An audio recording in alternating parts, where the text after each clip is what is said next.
자, 이어서 마케팅 부서에 대한 이야기 해볼게요. 파이낸스하고 어카운팅은 꼭 기억해둬라. 어떤 일을 하는지. 보통 조직에서는 이제 재무회계팀 혹은 뭐 재무팀 이렇게 얘기하기를 하고요. 우리는 이제 개념 중심으로 좀 봤어요. 자, 그 다음에 이제 마케팅 관련 부서를 한번 봅시다. 마케팅. 자, 마케팅이라는 거 뭘까요? 우리 마케팅. 뭐 LG는 마케팅을 못한다 이런 말들 들어보셨죠? 초점은 뭐냐면 마케팅이라는 거는 어떤 제품이나 그 조직이 창출하는 서비스가 있을 텐데 이런 것들을 어떤 식으로 알릴 것인가. 알리기.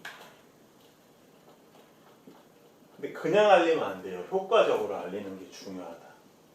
효과적으로 알리는 거. 그 다음에 또 매출을 높이는 거. 매출을 높이는 게 중요하다는 거죠. 그러니까 마케팅의 본질은 마켓 그러면 시장이고 마케팅 그러면 이런 개념이에요. 제품 서비스를 효과적으로 알리기. 누구에게? 그래서 마케팅에 있어서 가장 중요한 대상이 누구냐면 컨슈머예요. 컨슈머. 소비자. 혹은 뭐 커스터머라고 이야기해도 괜찮겠다. 커스터머, 고객. 소비자하고 고객에 대한 부분을 잠깐 보면 뭐 큰 차이는 없는데 소비자 그러면 조금 더 집합적이에요. 어떤 소비자층이라고 생각하시고요. 고객 그러면은 개별성이 좀 강조된다고 보시면 돼요. 고객 그러면 요거는 뒷부분에서 시간 되면은 제가 한번 이야기를 할게요. 자, 어찌됐건 간에 고객들이나 혹은 소비자들에게 해당 제품이나 서비스의 특징을 잘 알리는 거예요. 그리고 중요한 거는 그럼 왜 알려? 왜 알려야 돼요? 왜 알려야 되냐면 지금의 어떤 상황에서는 어떤 제품을 한 회사만 만들지 않죠. 제조업 기준으로만 봐도. 그러니까 서비스 같은 경우에도 한 회사만 서비스를 제공하지 않아요. 무슨 얘기냐면 자, 휴대폰을 볼까요? 지금 휴대폰 만드는 회사, 대표적인 회사 애플하고 삼성 있잖아요. 그죠? 뭐 LG도 있고 LG 만드나? LG 만들어. LG도 만들고 뭐 여러 회사들이 있는데 과거에는 뭐 노키아 같은 회사도 있었고요. 모토로라라는 회사도 있었지만 지금 가장 대표적인 회사 그러면 삼성하고 우리나라 기업 먼저 쓰자. 삼성하고 애플이 있잖아요. 그죠? 삼성만 만약에 이제 휴대폰을 만든다. 시장 점유율이 삼성이 한 90%다. 그러면 거의 독점이라고 볼 수 있는데 그렇게 되면 경쟁이 없잖아요. 사실 마케팅 비용에 많은 투자를 안 할 거예요. 근데 지금 이제 애플하고 삼성은 서로 치열하게 시장 점유율을 가지고 이것도 용어 중요하니까요. 오늘 막 용어 천지다. 시장 점유율을 우리가 마켓 쉐어라고 해요. 시장 점유율. 시장 점유율을 가지고 서로 싸우니까 그 제품의 특징을 알려야지. 그죠? 최근에 이제 광고들 보면 그죠? 애플이나 삼성이나 보면 제품의 어떤 스펙을 상당히 강조하죠. 예를 들면 뭐 삼성의 카메라가 뭐 화소가 얼마다, 그죠? 렌즈가 몇 개 붙어 있다. 지금 보면 제가 볼 때는 요새 삼성하고 애플에서 가장 중요시하는 거는 카메라 성능인 것 같아요. 지금 막 렌즈가 막 3개씩 붙어서 나오잖아요. 조금 더 시간 지나면 4개, 5개 붙어 나올 것 같아요, 그죠? 그리고 카메라 화소도 디지털 카메라 못지않게 더 높아져 가고 있고, 그죠? 그야말로 휴대폰 하나로 여러 가지 이제 일들을 할 수 있도록. 그죠? 서비스도 마찬가지예요. 이동통신 서비스 지금 우리나라 같은 경우 독점인가요? 경쟁하는 업체들이 있죠. 그죠? SK텔레콤도 있고, 그죠? LG U+도 있고, KT도 있고, 그죠?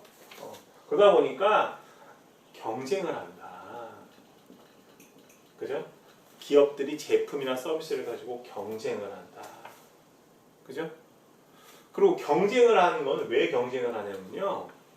제품 간 기능이 거의 유사해진 거예요. 기능 유사. 근데 기능이 높은 쪽으로 상향된 기능이 유사하죠. 그러니까 소비자들이 어떤 거 선택하지? 선택지를 놓고 고민을 하게 돼요. 예를 들면 여러분들 에어컨 구입하는데 삼성께 좋아요? LG께 좋아요? 말하기 어렵잖아요. 여러분들 어떤 거 사겠어요? 예를 들면 가격 싼 거, 그죠? 그쵸. 가격이 저렴한 것도 가격이 저렴하다는 특징을 자꾸 알리면 그것도 좋은 마케팅이 돼요. 가격이 저렴하다고 생각하는 거는 뭐냐면 저렴할 때 다시요. 가격이 저렴할 때 사람들이 어떤 제품을 구입할 거라고 생각하는 거는 그 전제는 뭐냐면 제품 성능이 그렇게 떨어지지 않는다고 보는 거죠. 그러니까 예를 들면 이렇게 보세요. 여러분들이 TV를 100인치를 구입하는데 삼성께 예를 들어서 기능이 거의 유사하다고 생각하고 전제를 깔고 삼성께 예를 들어서 뭐 1000만 원이다. LG 거는 900만 원이다. 그럼 어떤 거 사시겠어요? 당연히 LG 거 사시겠죠. 저 같아도 LG 거 사겠죠. 여러분들 생각 속에는 뭐가 있어요? 삼성이나 LG나 성능이 비슷할 것이라는 전제. 그죠? 상향된 기능이 거의 유사할 때. 그리고 그러니까 경쟁을 더 치열하겠지. 그러니까 뭐가 필요하다? 효과적으로 제품을 알리는 게 필요하다. 이런 것들을 마케팅에서 한다. 그러면 효과적으로 알리기 위해서 어떤 작업들을 할 수 있어요? 마케팅 부서에서. 일단 중요한 게 고객이나 소비자의 기호를 파악해야지. 기호. 어떤 걸 더 좋아하는지, 어떤 걸 선호하는지. 그러니까 어떤 활동이 중요해요? 리서치 중요한 거예요. 리서치, 조사하는 거. 그죠? 고객들에 대한 리서치. 그죠? 소비자들이 어떤 제품을 원하는가. 예를 들면 자동차 색상이 이제 정해야 돼요. 예를 들면 뭐 2000cc급짜리 중형 자동차, 소나타 같은 거 생각하시면 되겠다. 그럼 소나타 같은 것들을 이제 출시를 하면 자동차 색상을 중요하게 생각하잖아요. 그죠? 과연 어떤 색으로 우리가 제품을 만들어야 되는가? 소나타를 구입하는 일단 연령층을 봐야 돼요. 누가 구입할까? 봤더니 30대가 가장 많이 구입을 하더라. 30대 중에 요새는 30대라고 해서도 안 돼요. 왜냐면 30대 초반하고 후반하고 구입하는 패턴이 다르니까. 30대 초반, 30살에서 만으로 33세까지 많이 구입하더라. 제일 많이 구입하더라. 그러면 그들이 좋아하는 색깔은 뭐냐? 그럼 뭐 해야 돼요? 리서치 해봐야 돼요. 서울, 대전, 대구, 부산, 광주, 대도시. 그 다음에 그 대도시에 있는 사람들이 가장 많이 구입할 때니까 인구를 많이 하고. 그 다음에 기타 지역. 7대3 정도로, 아니면 6대4 정도로 해서 샘플 잘 선택해서 리서치 해야죠. 그랬더니 회색을 많이 선호하더라. 회색 중에서도 약간 짙은 회색 계통을 좋아하더라. 그래서 요새 보면 회색도 종류가 4-5가지는 되더라고요. 자동차 회사들에서 자동차 색깔 보면. 그런 식으로 세분화만 시킨다. 이해돼요? 효과적으로 알리기 위해서는 마케팅 리서치도 상당히 중요하다. 소비자 기호 판단해야 되고. 그 다음에 뭐 드세요? 마케팅 전략도 수립해야 되죠. 여러 가지 분석 활동 많이 해야 돼요. 마케팅 전략. 그죠? 제품이나 서비스를 가지고 어떤 식으로 우리가 분석 활동을 해서 소비자들에게 어필할 것인가. 이해되세요? 그러니까 지금 말씀드린 거 기억하세요. 마케팅 활동이 치열하다는 건 그만큼 제품의 품질이 상향 평준화되어 있다. 그러니까 우리나라 같은 경우, 그죠? 마케팅에 대해서 관심을 가진 게 그렇게 오래 안 됐죠. 왜냐하면 우리나라 1980년대만 하더라도 경쟁력 있는, 그러니까 세계적으로 경쟁력 있는 제품이 몇 개 안 됐잖아요. 그죠? TV 같은 경우 제가 중고등학교 시절에 보면 여러분들 아시겠지만 시간 나서 좀 말씀드리면 요 소니 같은 제품, 일본 제품을 삼성이나 LG가 따라잡을 거라고 생각 못했어요. 뭐 냉장고는 뭐 미국의 저 월풀 냉장고나 지이 냉장고 이런 거 생각해 보면 야 삼성이나 LG가 어떻게 쫓아가냐? 이런 기업들. 근데 지금 뭐 냉장고나 뭐 에어컨, TV 이런 가전 보면 우리나라가 전 세계 석권하고 있잖아요. TV 같은 경우는 뭐 삼성이 뭐 세계 1위, LG가 2위 이렇잖아요. 어마어마하죠. 근데 과거에는 그렇지 못했어요. 그러니까 마케팅 분야에 대해서 그렇게 중요함을 우리가 간과했던 거죠. 그러니까 제가 대학교 입학할 때만 해도 제가 대학에 90년대 초반에 입학했거든요. 그때만 해도 경영학과에서 학생들이 주로 공부했던 과목은 회계 과목이 많았어요. 마케팅 같은 경우는 이제 제가 졸업할 때쯤 돼서 90년대 후반쯤 돼서 상당히 인기가 많아지더라고요. 지금은 뭐 마케팅을 공부하려고 하는 학생들이 되게 많죠. 그런 측면이 있다. 제품의 품질이 점점 높아질수록 마케팅 활동이 더 강화될 수 있고 치열해질 수 있다. 이렇게 정리하시면 될 것 같아요. 자, 그 다음에 어떤 것들이 있는지 한번 볼까요? 그 다음에 생산 세 번째 프로덕션 생산 오퍼레이션 이 우리말로 번역할게요. 생산 운영이라고 번역해요. 이거 번역도 중요하다. 생산 운영. 그래서 보통 생산 운영 우리 과목 중에 경영학 과목 중에 생산 운영 관리라는 과목이 있거든요. 프로덕션 오퍼레이션 매니지먼트라는 과목이 있는데 생산 그러면 초점을 어디다 두시면 되냐면 제조업에다 두시면 좋고요. 운영 그러면 서비스 쪽에 초점 맞추시면 편하실 거예요. 이런 거죠. 어떤 이제 제조업에서 제조업이라는 건 어떤 제품을 만드는 거잖아요. 자, 자동차를 만든다. 라고 하면 생산 관리 어떤 거 해야 돼요? 자동차 생산 과정에 필요한 관리 뭐가 있어요? 가장 대표적인 게 품질 관리 있죠. 자동차를 생산했는데 시동이 안 걸려. 출시된 제품인데, 그죠? 아니면 뭐 자동차에 도장이 좀 벗겨져 있어요. 아니면은 자동차에 그런 이제 이렇게 보면 문 같은 거나 트렁크 같은 거 보면 보닛 같은 거 보면 이렇게 단차 같은 거 있죠. 그런 게 안 맞으면 소비자들한테 외면 당한단 말이에요. 그래서 그런 것들에 있어서 품질 관리가 상당히 중요하다. 그 다음에 자동차 같은 경우는 예를 들면 이제 수출을 하게 되면 큰 배에 실어서 보내잖아요. 그랬을 때 선적 어떻게 하는가, 그죠? 선적 관리도 중요해요. 왜냐하면 제가 TV에서 본 건데요. 이제 자동차를 갖다가 외국으로 수출할 때 배에다 싣는데 이 자동차 실은 간격을 이렇게 자동차 한 대를 두고 이 간격이 너무 넓지 않고 좁아야 한 대라도 많은 자동차를 실을 수 있잖아요. 배에다가. 그래서 이 자동차를 이제 운전해가지고 배에다 싣는데 거기 이제 생활의 달인인가 그 프로그램이 나왔는데 주차 간격이 한 1cm도 안 되더라고요. 그리고 그 주차하는데도 뭐 한 1분도 안 걸. 1분이 뭐야? 몇 초면 그냥 끝나죠. 촘촘하게. 네. 뭐 지역적인 거긴 하지만 선적 관리도 중요할 것 같고, 그죠? 뭐 창고 관리도 필요할 것 같고. 이런 게 이제 생산, 제조 품질에 있어서 가장 중요한 여러 가지들을 관리하는 거고. 서비스 같은 건 어떤 거예요?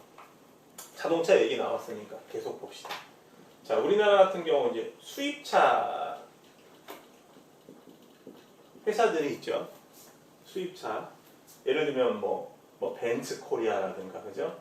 BMW 코리아 뭐 이런 회사들이 있는데 이런 회사들은 제조업체예요? 아니면은 서비스 업체예요? 뭐 굳이 얘기하자면 서비스 업체잖아요. 그죠? 왜냐면 이 벤츠나 BMW 코리아에서는 직접 자동차를 생산하는 게 아니라 그 외국에서 생산된 자동차를 들여오는 거잖아요. 수입해서. 그래서 딜러사들을 통해서 판매를 하는데, 그죠? 그런 경우에는 굳이 얘기하면 유통 쪽이죠. 그죠? 조금 더 범위를 축소해서 얘기하면. 그러니까 여기서는 어떻게 돼요? 중요한 게 이 운영 관리에서 중요한 이슈는 뭐예요? 과연 예를 들면 뭐 벤츠 BMW가 독일 자동차 회사니까 뭐 자동차 500대를 들여오기로 했는데 일정이 중요할 거예요. 그죠? 일정. 그래서 예를 들면 뭐 300대 선적분이 몇 월 며칠까지 들어와야 된다. 왜냐면 딜러사들도 자동차를 받아서 팔아야 되니까. 정확하게 얘기하면 이 사람들이 직접 자동차를 파는 게 아니라 이 사람들은 홀세일이에요. 홀세일이 뭐지? 도매라고 해야 되나? 도매지. 그리고 예를 들면 뭐 BMW 같은 코리아 같은 거 보면 여기 보면 뭐 호롱 모터스라든가 뭐 한동 모터스, 도이치 모터스 이런 식으로 딜러사들이 있잖아요. 딜러들이. 그래서 여기서 이제 고객들하고 접촉을 해서 파는 거니까 엄밀히 얘기하면 이 회사들은 뭐라고 그래야 되나? 도매, 유통업이라고 해야 되나? 서비스업 중에서 여기서 고객들이 직접 딜러사들 달라붙어서 이제 판매를 하는 거니까. 그러니까 자동차의 어떤 뭐 재고 관리가 상당히 중요하겠죠. 그죠? 그리고 또 어떤 사람은 이 회사 다니는 사람들 중에서는 이런 딜러사들에게 차를 어떻게 분배할 것인가, 그죠? 만약에 이걸 혼자서 한다면 상당히 힘들 거예요. 뭐 밤을 새가면서 뭐 일을 하고 상당히 어려워지겠죠. 그렇죠? 그래서 이렇게 재고 관리라든가 그 다음에 또 뭐 수입차 들어오게 되면은 뭐 배기가스 기준이라든가 여러 가지 기준이 있을 텐데 인증받는 것도 중요할 거 아니에요. 그러니까 이런 업무들이 다 운영을 원활하게 하기 위한 업무다라고 보시면 돼요. 그래서 중요한 거는 생산에 관련된 제조업이건 서비스에 관련된 운영 흐름이건 상당히 중요한 건 품질이 중요하다. 이렇게 생각하시면 될 것 같아요. 품질이 중요하다라고요. 알겠죠? 자, 그 다음에 네 번째로는 어떤 게 있냐면 퍼스넬. 요건 이제 인사라고 이야기를 하죠. 인사. 복습 한번 해볼까요? 저번에 우리 HRM 얘기할 때, 그죠? 인적자원관리, 인사. 같은 맥락으로 보시면 돼요. 인적자원관리, 조직에서는 실제로 인사부서가 있는데 어떤 일을 하느냐. 이거는 이제 선생님 전공이니까 조금 더 자세하게 말씀드릴 수 있죠. 어떤 거 있어요? 복습해볼까요? 스태핑 뭐라 그랬더라? 채용. 복습하는 거예요. 채용에 있어서는 두 가지가 중요하다. 하나는 리크루트먼트, 선발과 그 다음에 실렉션. 죄송해요. 리크루트먼트는 모집이죠, 모집이고 실렉션은 선발. 모집은 모집요강. 그래서 보통 이제 직무별로 많이 뽑아요. 조직에서는 사무직군, 그 다음에 기술직군, 구체적으로는 부서별로 뽑을 수도 있고, 선발은 이제 인터뷰를 통해서 뽑는 거고요. 그다음에 두 번째는 뭐 하냐면, 뭐 했어요? 여기는 우리 핸드아웃에는 개발이라고 나왔는데, 디벨롭먼트. 개발에서 가장 중요한 이슈는 뭐가 있냐면, 우리 공부했었죠. 에듀케이션, 그죠? 개발시키려면 교육해야 될 거 아니야. 그 다음에 트레이닝, 훈련. 그리고 어떤 경우에는 성과 평가까지도 여기에 들어가요. 이 밸류. 우리 앞에서 공부할 때는 그냥 디벨롭먼트라는 얘기 안 하고 이밸루에이션, 컴펜세이션이라서 평가 보상 얘기했는데 평가에 대한 것도 개발한다고 얘기해요. 구성원들 어떻게 평가할 거니? 평가 도구 개발에 분리시키는 경우도 있고 어쨌든 가장 중요한 거는 에듀케이션하고 트레이닝이고 이밸루에이션은 어떤 경우에는 디벨롭먼트 분야에 넣기도 하고 그렇지 않기도 한다. 이건 뭐 좀 다를 수 있다. 그 다음에 세 번째 뭐 있죠? 지울까요? 여기 세 번째? 세 번째는 이제 이밸루에이션하고 이밸루에이션이고 그 다음에 컴펜세이션, 보상에 대한 거. 컴펜세이션은 이제 보상이니까 주로 급여에 관한 얘기하죠. 그러니까 실제로 인사부서 직무를 보면 채용 담당하시는 분 있고 그 다음에 보상에 대한 거, 그 다음에 이동관리, 승진이라든가 부서 배치에 관한 거, 그 다음에 또 근태 관리도 있어요. 근태라는 건 뭐냐면 근무 태도, 그죠? 우리 학교를 얘기하면 출결 중요하잖아요. 그 다음에 뭐 어떤 경우에는 조직이 굉장히 큰 경우에는 휴가만 담당하시는 분 있고 휴가 관리. 어떤 분은 또 급여 관리는 이제 보상에 관한 걸 테고, 그죠? 그리고 중요한 거 하나만 더 보면 우리 저번에 리텐션이라는 거 봤었죠. 리텐션 뭐였죠? 우리말로 하면 유지였어요. 유지인데 특히 중요한 거는 이런 거죠. 제가 이제 이번 학기 끝나고 강의 평가를 봤는데 4년 연속 예를 들면 4.99 나왔어요. 강의 평가 5점 만점. 그러면 이 점수는 받아본 적은 없어요. 4.99까지는 받아본 적 없어요. 근데 이거보다 조금 낮은 거 받아봤어요. 자랑해야지. 근데 제가 4년 연속 5점에 가까운 강의 평가를 받았다. 8학기 동안에. 그러면 우리 학교에서는 선생님 잡아야 돼요, 안 잡아야 돼요? 잡아야 되잖아요. 왜냐하면 나를 어떻게 평가할 수 있어요? 핵심 인재라고. 그죠? 아니, 나를 또 예를 들어서 좀 쑥스럽긴 한데 학교에서 강의 평가가 높은 선생님들은 조직에서의 중요한 인재라고 볼 수 있잖아요. 이런 핵심 인재를 뭐라고 하냐면 HPI라고 해요. 하이 퍼포먼스 인디비주얼. 하이 퍼포먼스 인디비주얼. 우리말로 바꾸면 고성과자네. 고성과자. 개인. 그죠? 이런 사람들은 잘 관리를 해야지. 그죠? 근데 반면에 이제 유지 중에서 조직에 별로 도움이 안 되는 사람은 조직 입장에서는 어떻게 되길 바라겠어요? 좀 조직을 떠났으면 좋겠는데. 그런 생각을 하고 있겠죠. 조직 입장에서는 그 개인으로 봤을 때는 상당히 이게 좋지 않겠지만, 그래서 핵심 인재 관리도 중요하고 조직에 별로 도움이 되지 않는 사람들도 어떤 식으로 관리할 것인가, 이게 상당히 중요한 이슈가 될 거예요. 그래서 이걸 평가할 때 어떻게 하냐면, 이 중요한 거니까 오늘의 하이라이트, 이건 완전히 인사 쪽 얘기다. 우리가 보통 성과 그러면, 조금 전에 제가 HPI라고 해서 하이 퍼포먼스 인디비주얼 이야기를 했는데, 이 성과라는 걸 갖다가 우리가 얘기할 때 두 가지로 나눠볼 수 있어요. 이거부터 보자. 하나는 achievement. 이거를 우리가 우리말로 인사조직에서 번역을 하면은 업적이라고 번역해요. 오늘 용어 많아도 이거 다 정리하셔야 돼요.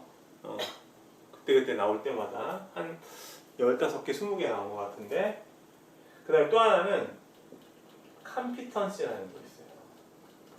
이건 우리말로 하면 역량인데, 이 두 가지를 합쳐서 우리가 성과라고 이야기를 하고, 성과 평가라고 하면 뭘 평가하는 거겠어요? 그러니까 퍼포먼스 이밸루에이션 그러면 어치먼트하고 컴피턴시, 업적과 역량을 평가하는 거야. 이해돼요? 여기까지 전제를 알아두세요. 그러면 업적은 뭐냐면은 이거죠. 예를 들면 자동차 회사 영업사원이 얼마만큼 자동차를 팔았는가. 자, 그러면 예를 들면 2015년에서 2016년까지 정확하게 합시다. 2015년 12월 다시요. 2015년, 왜 2015년이지? 2015년 1월 1일부터 2015년 12월 31일이면 1년 동안이잖아요. 예를 들면 1년 동안 자동차 몇 대 팔았니? 100대 팔았어. 그러면 이 시점은 언제가 되겠어요? 2016년이 될 거예요. 그죠? 그죠? 예를 들면 2016년 초쯤 되겠지. 그래서 업적이라는 건 상당히 과거지향적이에요. 우리가 성과를 얘기할 때. 또 자동차 언제 팔았어? 지금 말고 과거의 특정 시점에서.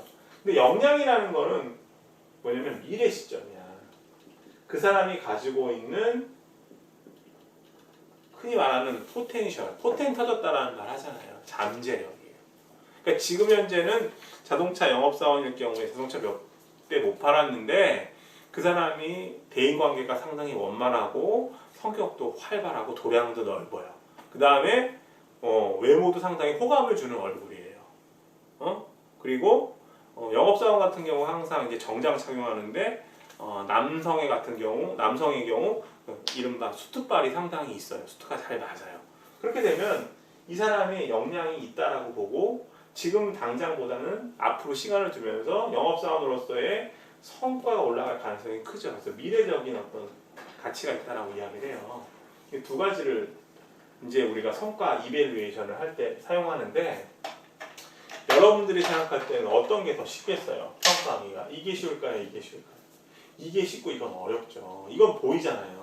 자동차 몇 대 팔았어? 10대, 20대, 30대. 이건 그리고 사람마다 평가하는 주체별로 이 역량에 대한 것들은 달라질 수 있어요. 어떤 사람은 그 사람의 성격이 좋다고 원만하다고 판단할 수 있지만, 어떤 사람은 그렇지 않다라고. 특히 이제 외모 같은 경우에 더 그렇죠. 영업사원에서의 외모. 어떤 사람은 저 사람 되게 호감 주는데 내가 볼 때는 별로야, 이렇게 판단할 수 있잖아요.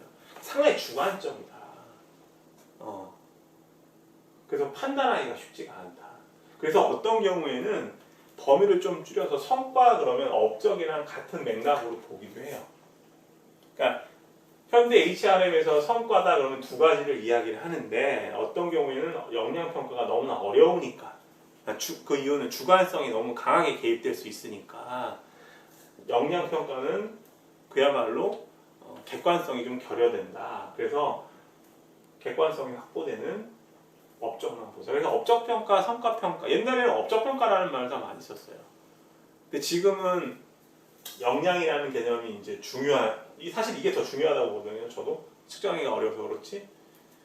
그래서 이 정도로 이제 개념을 잡으시고 리텐션 얘기하다가 상당히 깊이 들어갔네.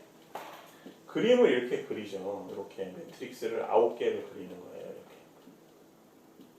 이렇게. 여기는 어치먼트, 여기는 컴피턴시, 여기가 하이, 여기 로우, 하이. 그래서 우리가 생각해 볼 바는 A, B, C, D. 이 그림 이해돼요? 지금 말씀드리는 게 뭐냐면 여기 업적, 그 다음 여기 역량. 업적과 역량이 높다. 그러면 여기는 어떻게 돼요? 조직에서 어떤 식으로 관리를 해야 돼요? 지금 유지 설명하는 거예요. 이런 경우는 업적하고 역량이 다 높으니까 조직에서 놓치면 안 되죠. 상당히 중요한 조직 구성원들이니까 잘 관리를 해야 되고, 특히 여기 같은 경우.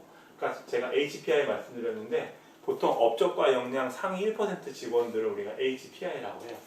여러분들 나중에 이제 삼성이나 LG 가시면은 HPI 되시면 기업에서 HRD 끝내주게 하거든요. D가 뭐겠어요? 디벨롭먼트. 특히 교육 훈련 많이 시켜서 뭐 미국에 있는 지금 과거에 그랬는데 지금 어떨지 모르겠다.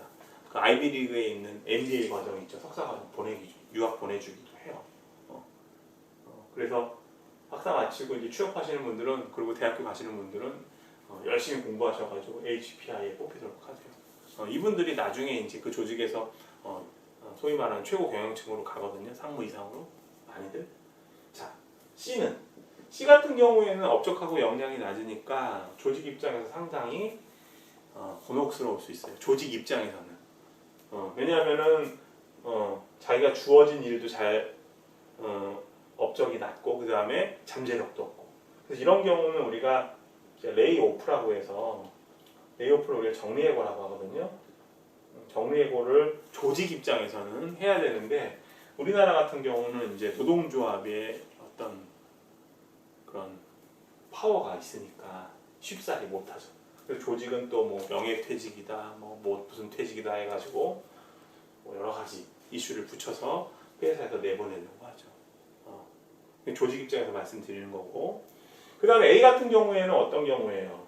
뭐가 높아요 지금? 업적은 상당히 높은데 역량은 낮게 되죠. 업적이 높다라고 역량이 낮다. 업적이 높다라는 건 주어진 자기 직무를 잘 수행한다. 과업들을. 그러면 성실하다라고 파악해 볼 수 있죠. 근데 잠재력은 없어요. 그러니까 이런 경우는 교육 훈련을 통해서 역량을 높일 수 있도록 해야죠. 쉬울까요? 어려울까요? 역량 높이는 게 쉽진 않아요. 예를 들면 역량 중에 리더십 역량이라는 거 있잖아요. 리더십을 얼마만큼 잘 발휘해야 되느냐. 이거 교육 갖고 될까요? 근데 중요성을 계속 얘기하다 보면 리더십의 중요성을 깨닫고 자기 나름의 어떤 리더십 발휘는 할 수 있을 것 같아요. 쉽지는 않지만 여기는 어때요? 역량은 상당히 높은데 업적이 낮아. 이유를 살펴보면 이런 경우에는 부서에서 이제 수행하는 업무가 자기랑 잘 안 맞는 경우도 있어요. 그러니까 이동 관리가 잘못됐을 수도 있다. 무브먼트 매니지먼트가. 그래서 이런 경우에는 이제 다른 부서로 배치를 한번 생각해 볼 필요가 있다. 아니면 뭐 여러 가지로 이제 면담을 해봐야겠죠. 성격적인 측면도 있을 수 있으니까, 좀 게으를 수도 있으니까.